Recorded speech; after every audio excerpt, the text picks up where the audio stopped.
হরে কৃষ্ণ। সকলকে জানাই কৃষ্ণের প্রীতি শুভেচ্ছা, বিনম্র প্রণাম। আজকে আমি ঝুলন যাত্রার মাইত্য বলার চেষ্টা করছি সকলের কৃপা আশীর্বাদ নিয়ে।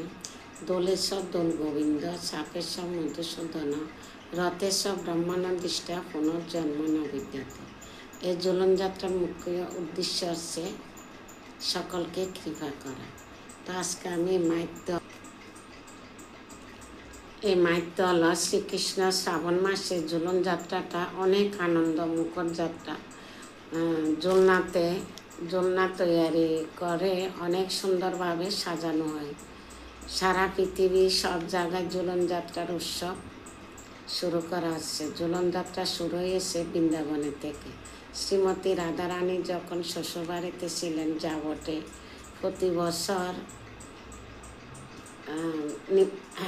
নিমন্ত্রণ আগে করত কাকে, শ্রীমতী রাধারানীকে।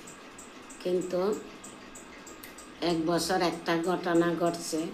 বিশ্ববানু রাজা চিন্তা করছে শ্রীধামকে 2 দিন আগে ফাটিয়ে নিমন্ত্রণ করে সবাইকে কাপড় চোপড় দিয়ে নিয়ে আসবে। কিন্তু শ্রীমতী রাধারানী গোপীরা আগে নিমন্ত্রণ করে গেছে এবং খবর রাধারানীর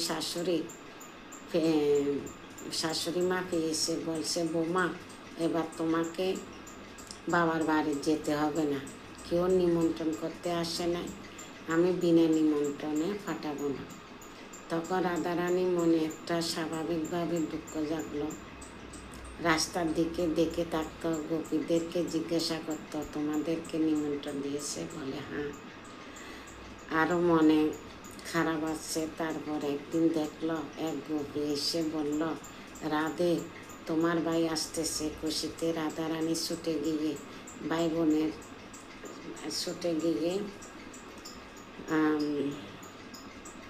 বোনের মিলন হলো। জিজ্ঞাসা করলো দেরি হলো কেন? ভাই বলল,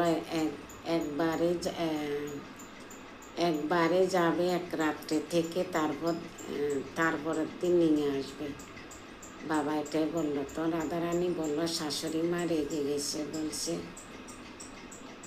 ফাটাবে না।